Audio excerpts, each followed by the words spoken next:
Hang on here. Go forward here. Right There there. we go. All right. Okay. Greetings. My name is Professor Elliott, and I will be teaching POLS 2401 on the Romania to Poland study abroad trip this summer. And I'm Mark Flowers. I'll be teaching macroeconomics, Econ 2105, on the Romania, Hungary, and Poland trip this coming summer. You should join us. So if you're receiving this video, it's because you have either started an application, got halfway through an application, or either way, you haven't completed your application. As we stand right now in the middle of December, we're about 50% full with commitments, and there will be a lot of applications coming in towards the end. So we wanted to just take a moment to encourage you to go ahead and finish that application as soon as possible. There is urgency in completing this application as soon as possible. You must do it now. 100%. Just in case you haven't totally studied up on the trip, we'll be teaching POLS 2401. That is my global issues course, and macroeconomics with this guy. We will fly into Bucharest on June 4th. We will spend a couple of days in Romania, or in Bucharest, better.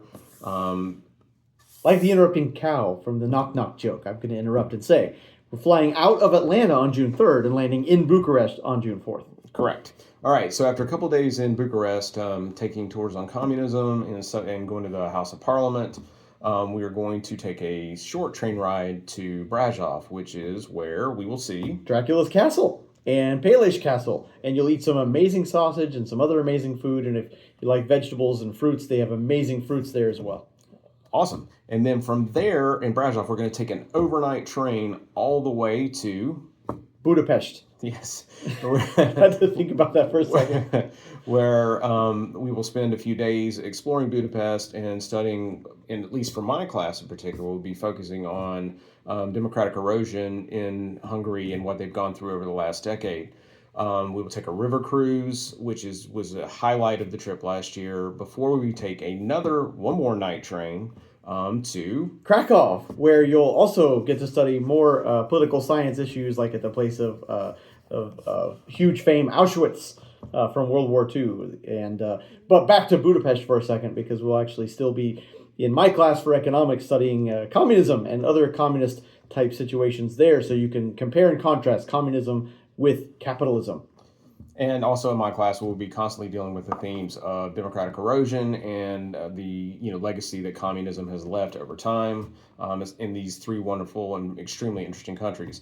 And after leaving, we will leave Krakow after a couple of days. While we're in Krakow, we also visit this large salt mine, which was incredibly important to the local regional economic systems of that location for centuries, and the reason why it became a center for things like warfare in the region, which will be very effective for both classes. You get the economics of the salt mine and the warfare associated with the economics around the salt mine.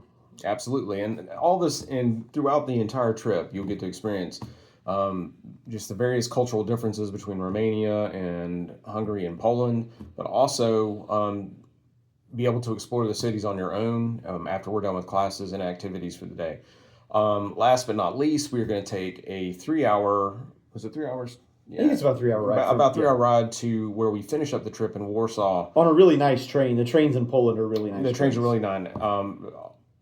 Trains are really nice in Poland, and it's Warsaw is in a beautiful city with an incredible amount of history. And we have a local there, somebody who I know professionally, who's going to show us around personally to various sites in the region. So, all that having been said, if you have any questions, please feel free to reach out to me directly.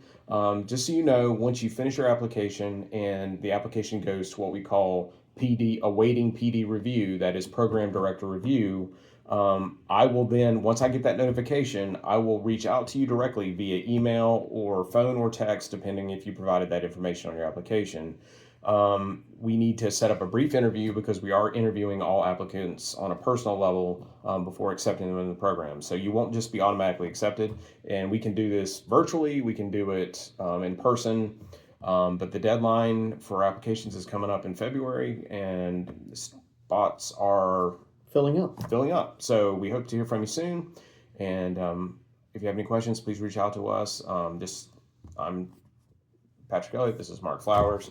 And You had an easier time remembering my name. yeah, I did, right? All right. So, anyways, hope to hear from you soon, and go ahead and get that application filled out. Adios, amigos. Take care.